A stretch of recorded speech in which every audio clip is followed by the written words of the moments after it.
Welcome back to today's episode, the podcast where we discuss the latest installments of a different series every show. It is Friday, November 8th.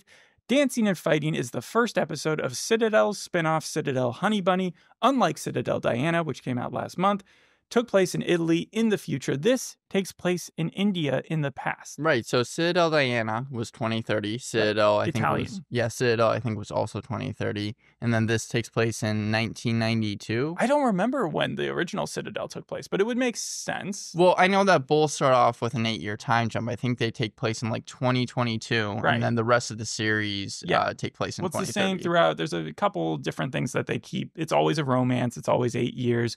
But everything I've had an issue with Citadel, the TV show, and Citadel Diana doesn't apply to this show. Okay, so this is the best one. Third time is the charm.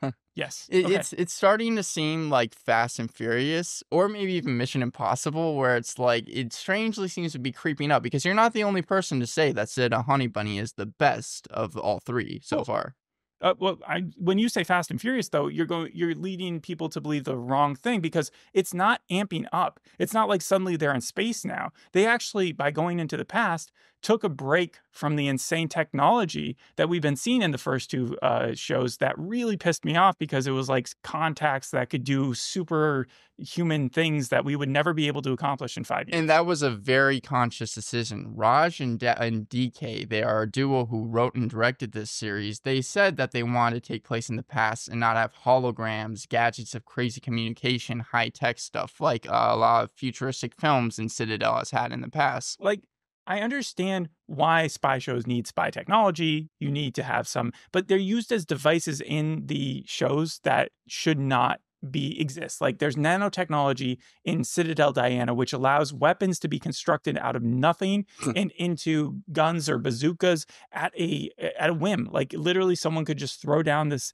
it's like a Pokeball. I remember it was like a levitating stick, right? And it could like transform into anything it wanted to. It could be turned into any weapon. And I related it to Kingsman at the time, because at least with Kingsman, they had a sense of humor about it, but that umbrella that he always carries around can turn into like virtually any weapon. And so they had that. And then I think at the first Citadel series, they were erasing people's memories by like cloud interface. That was what the first episode dealt with. Right. Yeah. So going back in time and showing some of the advancements they have there, they show, I think there's pagers. And what's the most advanced that they get? They break into a hotel room. There's a hotel heist, which kind of goes Ocean's 11-ish. And they're trying to get a hard drive disk. And that stuff I can embrace fully. It makes more sense. Another thing is that I feel like this show has more of an identity to it. The other ones felt like they were constructed with a bunch of checklists. Like, we're going to include a lot of languages. It's going to be a foreign show, but also include English. Right. We're going to have strange haircuts, and we're going to try to make style into futuristic-y ways. And they were just not... It didn't feel like it was an Italian show. It didn't necessarily feel like it was an American show. This absolutely feels like it's an Indian show. If you've seen enough Indian films, it's got enough of a sense of humor. It doesn't have those dumb haircuts. It has the cheesy car chase scenes that we see in the other Citadels, but it actually feels organic to the plot. The fight scenes are just like you'd expect to see in Bollywood. Like I said, there was a heist scene. And lastly, we don't have the story that it's telling us isn't nearly as convoluted as an exploding train where, again, people forget themselves for 8 years and then have to find them. And then Stanley Tucci is telling them they have to destroy a full agency. Manticore, yeah. It's Manticore, yeah. Instead, you're looking at a mom who's taking care of her kid. She's a single mother in 2000. And she's taking her to school. She finds out she's being tailed. We get a backflash as to why she's being tailed. Well, let's slow down earlier. What's wrong? What's the kid's name? Nadia. And so she is, in fact, the futuristic Citadel character. Yes. Yes, I get that. But she's in school right now, and we're learning why she's become such a super agent. Like, even at a young age, her mom, Honey, was sending her to karate classes and teaching her code words when to escape in case she was found out. So like I was saying, Honey finds out she's being tailed in 2000, which in her timeline is the future. We get a flashback to 1992 where she's a struggling actress just trying to make it, right? And she gets this job, a freelance acting job from a stunt guy. And the way they introduced the stunt guy is kind of like that Ryan Gosling movie from earlier The this Fall year. Guy. The Fall Guy, right? Where we see him doing this insane stunt at the very beginning. He's riding a motorcycle off a ramp, and then he's shooting people in midair. And that's kind of the lightheartedness that you were right. talking about. That's Yes, the sense of humor. this show definitely tried to inject a lot more of it, and that's why I'm saying they did a lot of things that were different. They said in the past, like you said, they have more comedy to it. It seems like the characters are also more realistic They in that way. simplified the plot, and by simplifying the plot, they made the drama more impactful. Right. So where we get the backflash and learn that Honey was a struggling actress and Bunny was the stunt guy, and he recruits her to not seduce but entertain this. It's directly from Ocean's 11, where you have the woman, or I think in Ocean's 13 or something, they work with this girl who's supposed to distract the target for enough time that they can break in and steal Mission something. Impossible 4 too, yeah. Right. And so that's what she's doing in the bar, and she chats him up, and then she leaves the bar, and they finds out that Bunny and his crew weren't able to ascertain the disc. It wasn't in his room. It must be on him. And they're like, well, it's a bust. We'll figure out from here. But Honey is like, no, you pay me more. I'll go back in there. I'll get it. They give her a little vial of knockout juice. She knocks the guy out. And I like how they cut through that scene. We didn't have to watch what everybody knew was going to happen. By the time we see her again, she is taking the disc from his vest and leaving the apartment. But just as that's happening, he wakes up, he stops her, he slaps her around, and then she's tied up and she's being interrogated. They start throwing all these agency names like Vishwa or Vishna towards her and being like, who hired you? And right, because she's not. So at this point, because what you said is that in 1992 she's a struggling actress. Right. She is not an agent at this point. She's just helping the agent. And this is where the technology actually comes into play in a better way, because you do have wires, and she is tapped so that the people, or Bunny and his crew can hear what's going on. Oh, okay. So she actually Bunny knows that she has been apprehended, and he decides to break protocol for his spy agency and come in there. I guess his daytime job is the stuntman, and like at night he just like breaks into So places. that's so strange. So Yeah. so he's like famous because he's in movies, but he's also like an actual agent as well. I don't know if he's famous though. Like, how many stunt people can you just name off the top of I your mean, head? if you're doing stunts, you're probably being paid good amount of money. Yeah, I'm not sure, but his dad, I think, is the one who runs Vishna, the Oh, agency, okay. and so he works for his dad, and he and his crew are arguing, and he's like, I'm going to go in there and I'm going to take him out. And so he goes upstairs and he pulls a John Wick, kills everybody in the room except for, I think, the main villain, who then calls dispatch and tells his other goons to go chase them. And that's where we get the motorcycle scene where Honey and Bunny are on one motorcycle. She gets shot. And by the end of that 1992 storyline, she's not in a coma, but she's definitely being treated for, she's knocked out at that point, but she's going to be recruited into the agency. Do we see where she was shot? Yeah, we see her get shot by one of the main bad guys. Because you knew like they were beefing it up throughout that scene that he was going to be able to get one of them. Right. He killed off most of Bunny's crew. And then right at the very end, when it looked like Bunny and Honey were about to get away, that's when he shoots Honey. Bunny picks up Honey, and they ride off into the nowhere. So interesting. It follows the same path, it seems like, of Citadel, right? With the train thing. But this seems like it's more... The train scene you're talking about took place in the first 15 minutes, and it exploded almost immediately. And I understand that, but it's called Citadel Honey Bunny, and I can only imagine that you're really going to be following these two people the most. Not necessarily, because in the 2000 storyline, so obviously Honey survives, and she has a daughter, and we learn at the very end that it is, in fact, Bunny's daughter. But Bunny doesn't know that Honey's alive in the future until the very end of the first episode. So where they are in India, it starts with an N, but she has her daughter in school, and she's working at a cafe. Honey is. She owns it with this other guy named Uncle V. He's just a friend, or he might be her brother. I don't know. I don't think there's anything like a real relationship between the two of them, romantically speaking. And so when she gets kidnapped, because they do get the drop on her, she is able to text her daughter, Nadia, to go speak with Uncle V or hang out with Uncle V until she gets back. She breaks out of the trunk of a car and kills both the people who've kidnapped her and drives back to get her daughter. I assume because she's going to escape, or she starts running towards her daughter from wherever she is on the road. Uncle V, at the same time, gets a knock on the door as he's putting Nadia to sleep. And it's from these other goons. And they're like, well, Honey has told us to pick up her daughter. And he's like, well, so you're here to pick up Maya? And they're like, absolutely. And he's like, that's not her Not name. a name, They yeah. kill him. Uncle V is dead. So the hit is just like completely out. They're going after Nadia. They're Very going after dramatic. Uncle V. They're going after Honey. Like, it's, But I don't know if they're all there to kill Honey, though, because I think their main mission is to kidnap her daughter and then use her daughter as leverage to get what they want, which I think might be Bunny. But who knows? So Honey is in the middle of a road running to try to find her daughter. Nadia has seen Uncle V get shot, so she's in hiding herself. And How she's old is Nadia like at this 8 point? years old. Okay. So she's able to, like, I don't know, do what she's learned. She's a very sneaky kid. So left to her own devices, I think she'll be okay. The last thing we get, though, is Bunny is in a different part. I think he's in Bucharest or something like that. And he's in a band now. So he's gone from stunt guy to secret agent to guy in a band who's sleeping with this other lady. He finds out on the internet, which old computer, 2000Z. I really like the intro to this show.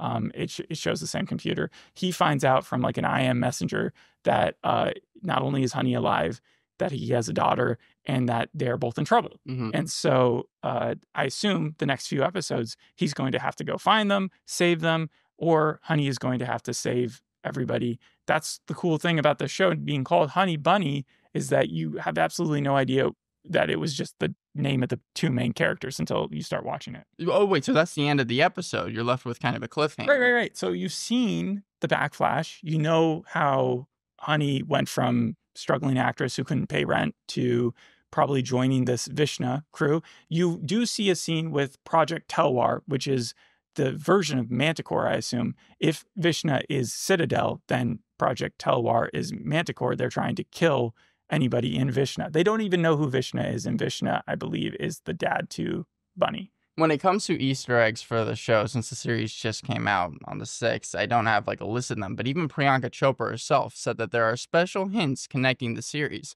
And when it came to the actual, like, they had bi-monthly global writers' room sessions. So the people from Citadel, Diana, Citadel, Honey Bunny, they all at the same time would have, again, they would all be talking to each other. I know that Sina Menon, who created this, even talked about reaching out to Gina Gardini, who was the executive for Citadel Diana.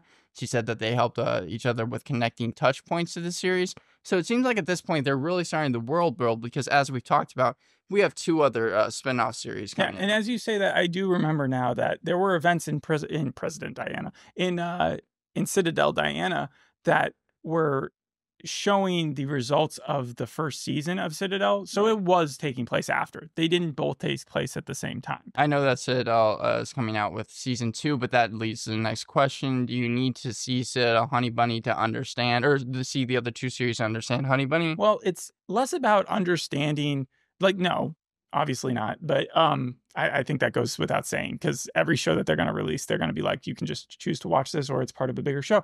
I think the smarter thing would have been here. This is my notes for Citadel Diana. My ending verdict was something along the line of like, there are plenty of spy shows out there. There's movies, plenty of fancy gadgets, fight scenes, forced romance. I just don't get the point of this universe, the Citadel universe, why they're trying so hard. They have invested so much money into this thing for a version of Kingsman that isn't more aware of how ludicrous it is. And then I think it's Diana, she shot herself at one point, and like there was a lot of cliches that did not work because its identity just wasn't strong enough. I remember, yeah. With this show, I believe this could have been the first installment, because had we gotten more understanding of who Nadia was as a child, we probably would have been more intrigued by the idea. I would have been much more open to seeing her as an adult. That would have been like a cool, connection where it's right. like... As opposed to pulling the Star Wars thing where you got to go future and then you go past to explain it. Like, go in order. Let me see that. The nice thing is Samantha, that's who plays Honey, right? Yeah. Looks a lot like Priyanka Chopra. Like, I know she's playing her mom, so that makes sense. They cast it that way. But so much so where sometimes it's a double take. You're just like, whoa, that almost looks like the same person. And it's really cool in that way, because then I probably would have been more accepting of like, okay, this is her life in the future. Wow, it got crazy.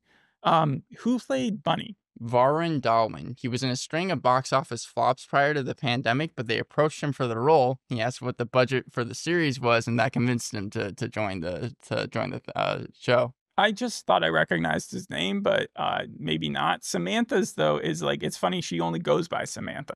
Right. Well, Samantha Ruth. That's her probably. real name, but in the credits, it's only It's Samantha. only Samantha that they Yes, show. it's like a Chiro or something. There was one person I was wondering if you were going to recognize, Sikander Kher. He's the person who played Sean, because he was in the Hindi version of 24. He's the one who shot, I believe, Honey. Okay, well, he was one of the main people on Monkey Man. Right. So he's going to be the main villain because he was the goon that was called when they escaped with the disc, and he was chasing them in the motorcycle, and they were able to kill most of the goons. And as I said, Bunny's crew was basically eliminated except for Bunny and Honey. And just at the very end, Sean was shown shooting. And then we get a scene with Sean meeting up with the Project Telwar lady, who was like, we only exist to destroy Vishnu. She literally says that. So the show's not flawless, and it's not like some genius spy epic. This is more like way better than the previous models of it. And I do want to point out, like, it's not completely different. There is that 8-year time spread, and also the romance that exists between the characters. It's almost like Hawkman and Hawkgirl, in the fact that, like, if you pay attention to DC lore, they die and then they come back to life, find each other, fall in love, die again, come back to life, fall in love, find each other. That's their whole story. That's the first connection I've had. But it's like, that's how this story works, because every time in every version of these Citadel stories, you have two strangers, tragedy occurs, and maybe they're not even strangers, but they fall in love with one another, and then their stories conclude, and then another version of that same thing happens. You know, it may not be the death and the rebirth, but it's similar. I think that David Wheel, he's the one that's kind of handling the whole franchise at this point, and I think he's wanting to kind of make the same series just in different ways. But you were mentioning the previous series. You have Nadia Mason, Diana and Ito, and Agent Bunny and Agent Honey here. Do you think, who has the best chemistry out of all three so far on screen together? So I did see 2 episodes of Citadel. I only saw 1 episode of these other two. These other two in Diana, they didn't even meet. Okay. They might not even be aware of each other. That they. Oh, wait. Now that I'm thinking about it, they did meet at the very, very ending. They talked to one another, so they do know each other, but they were absolutely not in love. So you didn't really see it. Okay. She knocked on his door. He opened the door. She said something. She walked in. That was it. In this, they see each other a little bit more, but they're certainly not in love. I guess you could say the chemistry exists while she is being tied up and he is going ham on these goons. And then she's like, how did you kill them all? You know, she's going to get a similar scene later on. You even sort of got it. The best scene, I would probably say, is when she broke out of the car and you see like this shard of glass just shoot through the back seat. And then suddenly she's just like killing everybody. Right. That car scene was the hardest scene to shoot. And it was one of the last things that they shot. It was supposed to take 2 hours and it took way longer. She talked about how she almost died during it. It was hard for them to do that. Yeah. And I would think that like it is insane to think that would ever work, because you kill the driver, you'd go off the cliff. Right. But in this, she was able to jump out and then run. It's a little like Two-Face when he's in the car with, I think, Ramirez in The Dark Knight. We're going back to DC. Yeah, absolutely. But then he's like, you know what? Your driver isn't safe. And then he shoots the driver. And of course, the car crashes. And you're like, why would he decide to do that? Right. And so as much as we want to say these are all genre mixing, in the first 2, they felt more like sci-fi meets spy drama. And in this one, you got separate scenes where it felt like a hotel heist. It felt like she was actually seducing the guy in one of the other scenes. Like, it felt like they were actually giving the time of day to let the plot develop in its own way, as opposed to having to just force scene after scene after scene of different things happening. It also reminds me a little bit of Rabbit Hole, just in the way that the agency is set up. Oh, it reminds me of Mr. and Mrs. Smith, the TV show, because of the way that you have this couple that is going to end up fighting. And that don't really know each other, just kind of Well, kind of through she knows faith. him, but as a friend. Yeah. Fall Guy franchise, because we're introduced to Bunny thinking that he's going to be this action hero, superhero guy, but he's really in a stuntman role. Out of all the ones that you've mentioned so far, it seems like you're saying that Honey Bunny is probably better, right? I know you didn't really watch I said this that one. from the very beginning. Yeah, I said this is the third time's the charm. No, This but I'm wins. saying with the comparisons. I'm saying in terms of your comparisons, Honey Oh, Bunny's better than Rabbit Hole? Yeah. Yes. I wouldn't say it's better than franchise, because they're just similar in the fact that it introduces you to a scene that makes it seem like you're about to watch something for the actual show, and then they trick you and say, no, this is just part of a show within a show. Right. And then Homeland, when she's being tracked at the very beginning by these evil dudes, she gets the beat on them, and or at least one of them, and it reminded me very much of like Claire Danes walking around in wherever she is, the Middle East, and finding out that she's being tracked, right? My final verdict for this show is a 7.5 out of 10. 7.5, okay. I think it has enough for the next 5 to actually be pretty good, but I can't speak for those 5, you know? Episode 2 might go down the drain. I just continued watching Disclaimer. I gave the first couple episodes an amazing review. Third episode was just overkill with the amount of sex there was. And so I go from being like, oh, this is going to be like a 9 out of 10, and you can get past the nudity of it. And then suddenly I'm just hit with this whole episode of like insanity. And yeah, so I can't speak for the next 5, but this one is certainly a watch if you're interested, and I think it would have come cool if it had come out first. They had their first meeting back in 2019 for the series, and they only started shooting in 2023. But yeah, people have agreed with you. 83% on Rotten Tomatoes. One of the negative reviews, few that I found, was Screen Rant awarded 2 out of 5 stars, calling it a snooze fest.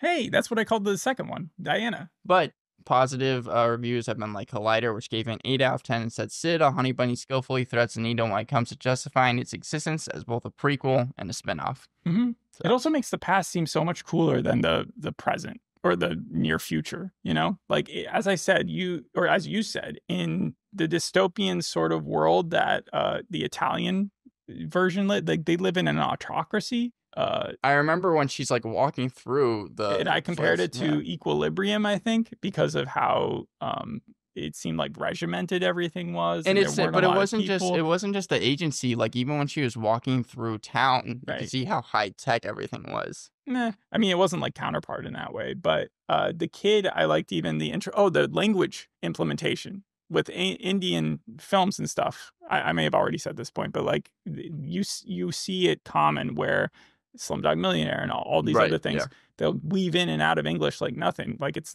no one slip into it. Yeah, and so it makes sense. But when they do that in the Italian version, it just feels forced.